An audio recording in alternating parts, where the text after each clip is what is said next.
binti unajua kabisa kijana hana nini, hana kazi, hana hela, hana mipango, na bado unatarajia atakutunza.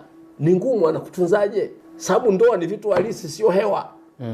Na maana yake kama unamuona tu ana mipango mizuri na unaamini hiyo mipango siku moja itakuja kuwa kweli, inabidi mkubaliane kwamba wewe utamsupport kwa kipindi hiki mpaka ndoto zake ziwe sawa, then yeye ndo aanze kutunza nyumba. Inawezekana pengine kitu kama hicho, lakini otherwise ukisema unaolewa naye leo, kesho unaanza kumdai hela wakati unajua ana kazi, itakusumbua pia.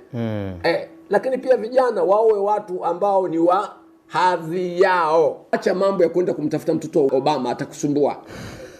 Kuna mtu mmoja hapa nilikuwa naongea naye last week, nikamwambia wewe kuna vijana hapa wanatoka wanakwenda kufanya shopping Dubai. Akashtuka.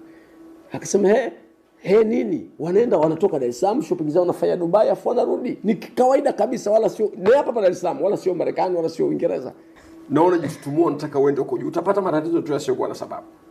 Kwa ni vizuri kujua wewe level yako ni ipi, na binti unayopaswa kummiliki ni binti wa aina gani, mwenye uwezo gani. Sio mbaya, sio dhambi kuweza kujua haya. Mungu anaposema kufanana ni pamoja na mambo mengine kama haya, kwamba mnapaswa mfanane.